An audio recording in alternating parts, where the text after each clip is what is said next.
Becoming a physical therapist is a dream of many. Unfortunately, becoming a physical therapist requires many years of education and usually a lot of debt. Meanwhile, becoming a physical therapy assistant typically requires an associate's degree. They also end up with a fraction of the debt physical therapists tend to accrue. In this video, we're going to help you answer the question, should you become a physical therapy assistant in 2020? We will cover salaries, the job market, and the latest trends. Coming up.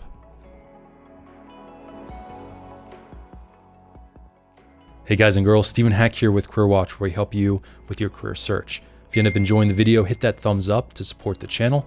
All of the charts and graphs you'll see throughout this video are available at my blog, which is at www.careerwatch.co.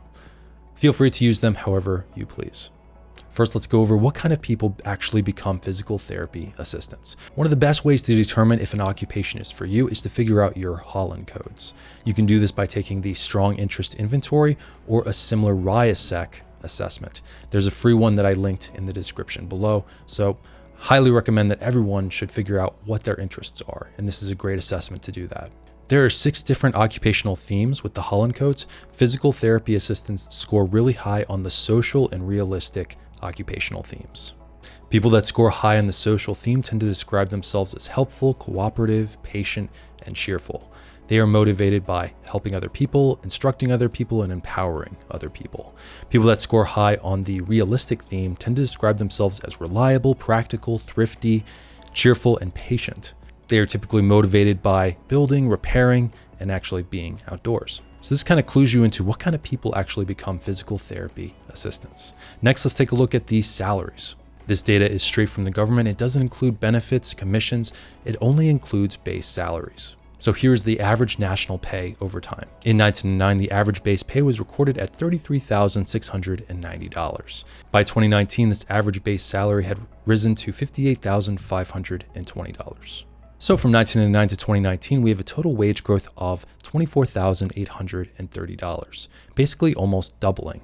This comes out to an average yearly wage growth of $1,242.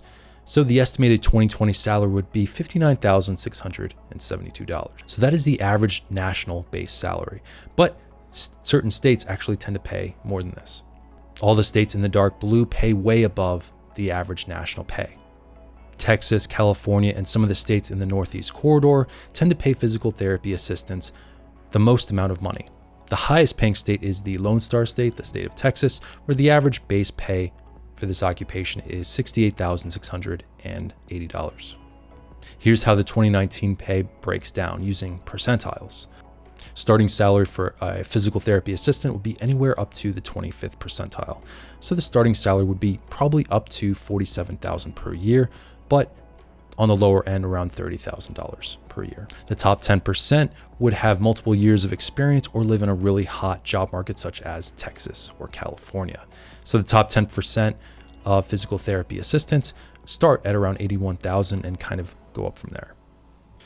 Another thing to look at is, how do physical therapy assistants compare to other occupations? How does their pay compare to other occupations? So the average base pay is around $58,000. It is greater than medical assistants, who on average make around $35,000, psychiatric assistants around $37,000, and dental assistants who make around $41,000. So physical therapy assistants do pretty well compared to other occupations which are assistants.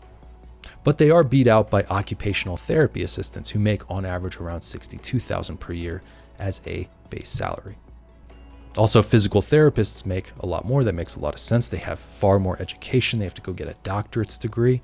They have to accrue a lot of debt, do a lot of schooling. But the average base pay for physical therapy assistants is around $31,000 less than a physical therapist.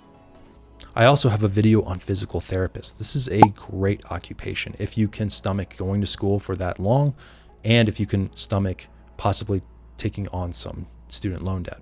Next, let's take a look at the work environments. How does the pay break down by work environments?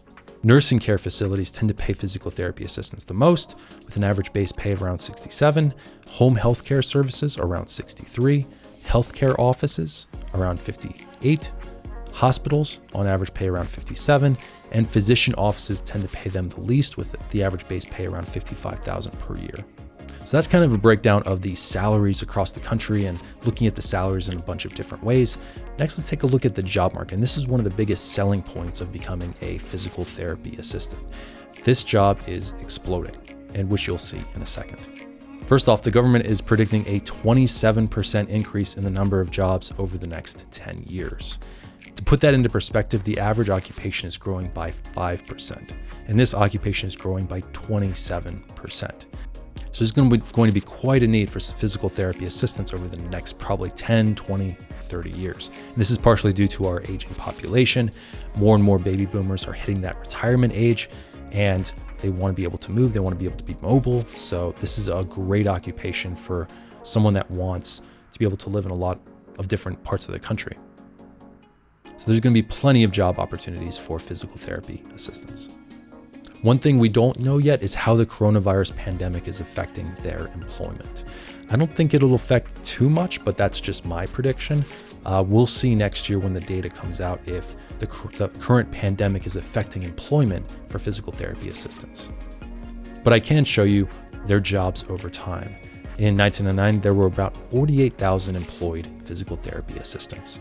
By 2019, the government recorded 96,840 employed physical therapy assistants. So from 1999 to 2019, the number of employed physical therapy assistants doubled, adding 48,240 jobs.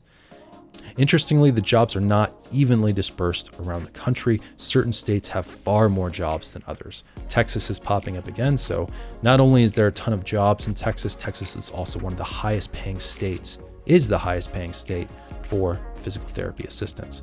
New York and Florida also have tons of job opportunities, and this makes sense because there's a lot of retirees in Florida, and New York has a ton of people. So there's going to be plenty of job opportunities for people that work in this occupation.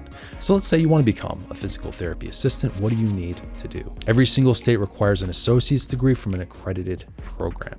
So all US states require this. This actually isn't common. There's many occupations where certain states require, like dental assistants, certain states require them to have certain certifications, and other states are like, nope, doesn't matter. You can learn on the job. But with this particular occupation, you have to have that 2-year degree and a license from an accredited program. But one bright spot is many of these 2-year programs are very affordable.